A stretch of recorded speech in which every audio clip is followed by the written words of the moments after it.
Assalamualaikum teman-teman. Kami dari kelompok D, Program Bimbingan Konseling Universitas Tadulako. Nah, di video kali ini, kami akan membahas mengenai eksistensialisme dalam pendidikan. Nah, tanpa basa-basi lagi, mari kita mulai.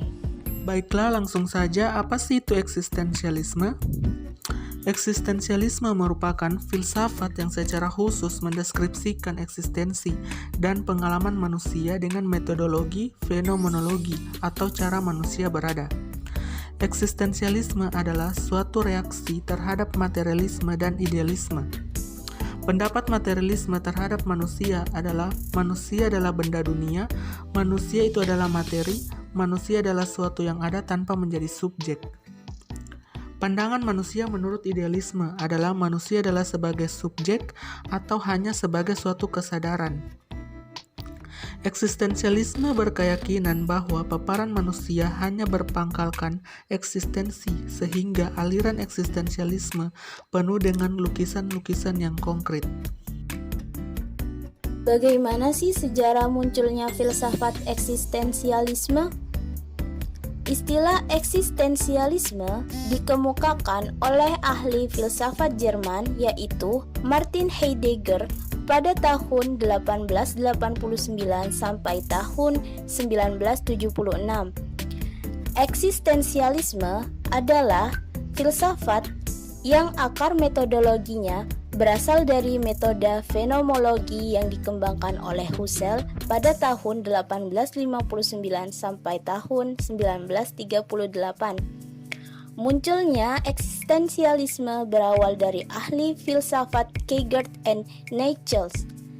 Kierkegaard, filsafat Jerman pada tahun 1813 sampai 1855, dengan filsafatnya untuk menjawab pertanyaan bagaimanakah aku menjadi seorang individu. Hal ini terjadi karena pada saat itu terjadi krisis eksistensial atau manusia melupakan individualitasnya. Kierkegaard menemukan jawaban untuk pertanyaan tersebut, manusia atau aku bisa menjadi individu yang autentik jika memiliki gairah, keterlibatan, dan komitmen pribadi dalam kehidupan. Nietzsche pada tahun 1844 sampai 1900 merupakan filsuf Jerman dengan tujuan filsafatnya untuk menjawab pertanyaan bagaimana cara menjadi manusia yang unggul. Jawabannya, manusia bisa menjadi unggul jika mempunyai keberanian untuk merealisasikan diri secara jujur dan berani. Pemikiran pendidikan eksistensialisme. 1. Pemaksaan pendidikan modern. Yang kedua, pedagogik eksistensialis. Yang ketiga, epistemologi eksistensi. Yang keempat, kurikulum eksistensi adalah yang diutamakan kurikulum liberal, yaitu merupakan landasan bagi kebebasan manusia. Kebebasan memiliki aturan-aturan.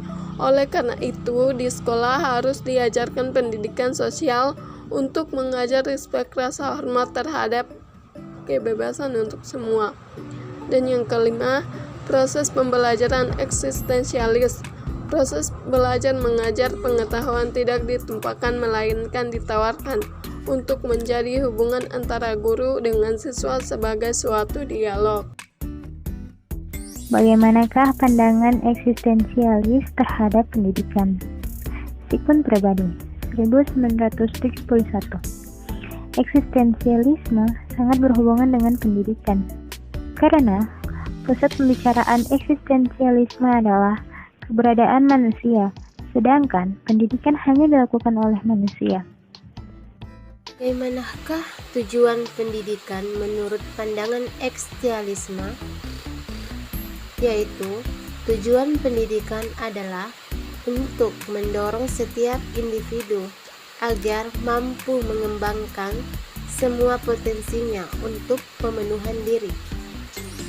Implikasi filsafat eksistensialisme dalam pendidikan adalah memberikan bekal pengalaman yang luas dan komprehensif dalam semua bentuk kehidupan.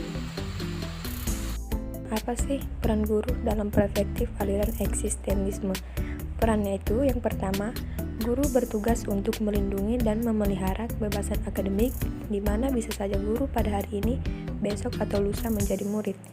Yang kedua, para guru memberi kebebasan terhadap siswa untuk memilih dan memberi mereka pengalaman yang akan membantu mereka menemukan makna dari kehidupan mereka. Yang ketiga, guru bertugas maupun berperan dalam hal mendorong peserta didiknya untuk mengembangkan segala potensi yang ada pada diri peserta didik. Dan yang terakhir, guru juga berperan sebagai fasilitator bagi peserta didik dalam mengembangkan potensi dirinya. Bagaimana pandangan siswa dalam aliran eksistensialisme? Pertama, peserta didik lebih merasa dibebaskan dalam mengeksplorasi minat dan bakatnya. Yang kedua, peserta didik merasa senang dan bersemangat dalam aktivitas pembelajaran. Yang ketiga, adanya peningkatan yang pesat dalam kemampuan baik akademik maupun non-akademik. Yang keempat, peserta didik akan lebih mengenal jati dirinya dan terarah mengenai potensi yang terdapat pada dalam diri mereka masing-masing. Bagaimana pembentukan karakter siswa dapat dilakukan sesuai aliran eksistensialisme, yaitu dengan memberikan para siswa kebebasan individu yang luas dan masyarakat mereka untuk mengajukan pertanyaan, melaksanakan pencarian mereka sendiri, dan menarik kesimpulan mereka sendiri. Kesimpulan: berbeda dengan filosofi tradisional, eksistensialisme berusaha membebaskan manusia dari belenggu alam semesta yang dikategorikan dan disistematisasi. Eksistensialisme menggambarkan manusia sebagai makhluk yang ada di dunia yang memiliki tanggung jawab atas definisi dirinya berdasarkan pada penekanan subjektivitas manusia, kebebasan pribadi, dan tanggung jawab individu. Pencarian keaslian dilakukan dengan kesadaran bahwa dialah yang membuat nilai-nilainya sendiri dan menciptakan esensinya sendiri tanpa bantuan dari luar. Nah, itulah tadi penjelasan kami mengenai eksistensialisme dalam pendidikan. Semoga bermanfaat bagi kalian semua ya. Pesan dari kami, tetap pakai masker, jaga jarak, dan stay healthy. Sampai jumpa.